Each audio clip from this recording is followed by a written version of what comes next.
Coba tadabburin, renungkan surat Ad-Duha. Itu surat motivasi banget. A'udzu billahi minasy syaithanir rajim. Bismillahirrahmanirrahim. Wad-duha wal-laili idza saja. Ma wadda'aka rabbuka wa ma qala. Walal akhiratu khairul laka minal ula. Walasawfa yu'tika rabbuka fatarda. Perhatikan surat Ad-Duha secara utuh dari ayat pertama sampai selesai. Itu ayat ketika Nabi lagi hampir putus asa. Turun ketika Nabi dalam keadaan berkeluh kesah. Ketika Nabi dalam keadaan gak pede. Ketika Nabi dalam keadaan sedih berat. Kenapa? Karena wahyu sudah 6 bulan gak turun. Jarang banget sampai selama itu wahyu gak turun.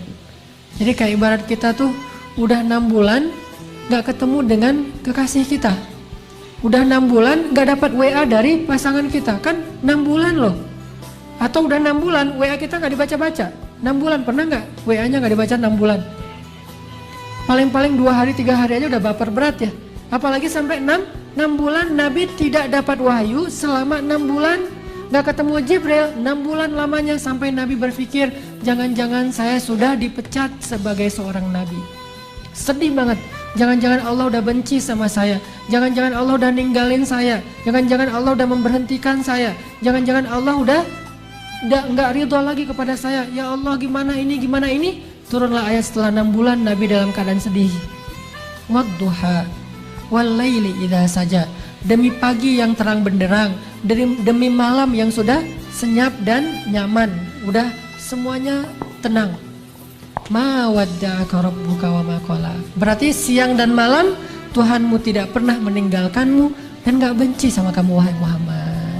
Ini ayat buat kita. Kalau ada yang mengatakan apa maunya Allah sama saya, kayaknya Allah gak ridho nih saya jadi orang benar nih. Apa sih yang Allah pengen dari saya, semua yang udah saya lakukan tapi kok jadi kayak gini. Allah menjawab, ma wadda'aka rabbuka wa ma qala. Allah tuh gak pernah benci sama kamu wahai hambaku. Dan Allah itu gak pernah meninggalkan kamu. Kemana Allah ketika saya butuh? Kenapa Allah gak mengijabah doa saya? Dan seterusnya ketika kita mengeluh. Ayatnya, ma wadda'aka rabbuka wa ma qala.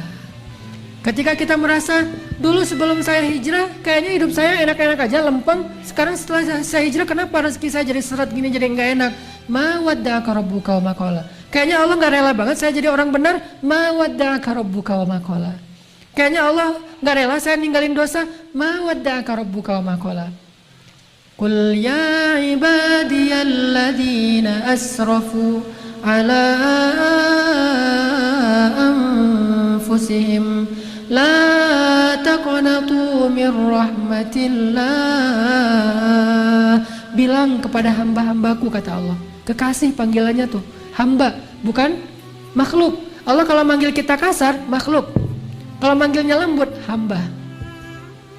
Kita nggak bisa lebih dari itu. Kalau dipanggil lebih dari itu tuh Rasulullah. Kalau kita panggilan paling lembut, wahai hambaku. Bahkan Nabi Muhammad juga kadang dipanggil hamba. Subhanalladzi asra bi'abadihi, hambanya Allah. La taqnatu min rahmatillah. Jangan berputus asa dari rahmat Allah. Allah mengampuni dosa jami'a, semuanya. Saya pernah berzina ya Allah, semuanya diampuni. Saya pernah minum narkoba segala macam, semuanya diampuni. Saya banyak memakan riba, semuanya diampuni. Saya pernah membunuh, semua. Makanya wajar ada keluhan. Kalau akhirat nikmat yang sangat berlimpah dibagi hanya sedikit orang. Jadi tidak ada keluhan nanti di akhirat. Ketika kita dalam keadaan keluh kesah, maka hiburannya walal akhiratu khairul laka minal ula. Dunia ini emang keluh kesah. Kalau mau istirahat, tidak ada lagi kecewa, tidak ada lagi sakit hati, tidak ada lagi keluh kesah. Wala khaufun alaihim walahum yahzanun. Tempatnya cuma di surga. Surga itu tempat yang la khaufun walahum yahzanun. Tidak ada rasa takut, tidak ada ancaman, dan tidak ada kekecewaan. Jadi kalau kita kecewa, baca ayat walal akhiratu khairul laka minal ula. Dunia emang kayak gini, nanti akhirat lebih baik daripada ini. Sabar. Sampai kalimat kalau kita merasa bahwa gimana Allah akan nolong saya, gimana Allah akan nolong saya, ada kalimat wala saufa yu'tika rabbuka fatardo, Allah pasti akan memberikan kamu pertolongan sehingga membuat kamu bahagia. Harus yakin. Nah, pertanyaan terakhir, gimana biar kita yakin bahwa Allah pasti nolong kita? Ini kuncinya kan? Gimana kita yakin Allah pasti nolong kita? Nggak mungkin Allah meninggalkan kita, benci sama kita, pasti akan menolong kita. Gimana caranya kita yakin?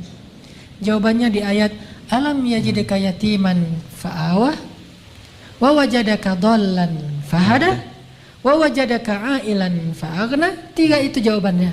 Lihat masa lalu kita. Dulu kita tuh sendiri bukan siapa-siapa, Allah kasih kita keluarga. Dulu kita itu tidak punya apa-apa, Allah kasih kita kecukupan. Dulu kita itu bingung, Allah kasih kita ilmu. Bukankah itu bukti bahwa Allah nggak pernah meninggalkan kita? Kalau dulu Allah pernah nolong kita, kenapa sekarang tidak?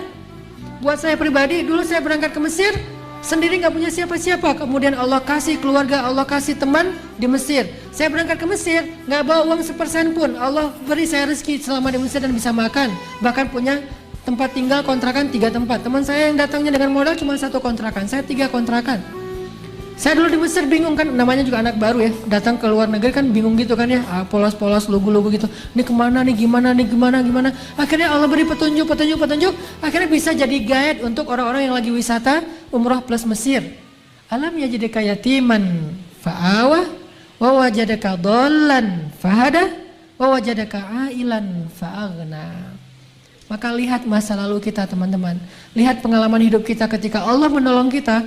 Itu harusnya menjadi dalil supaya kita makin yakin Allah nggak mungkin meninggalkan kita dan benci kepada kita. Ma wadda'aka rabbuka wa ma qala.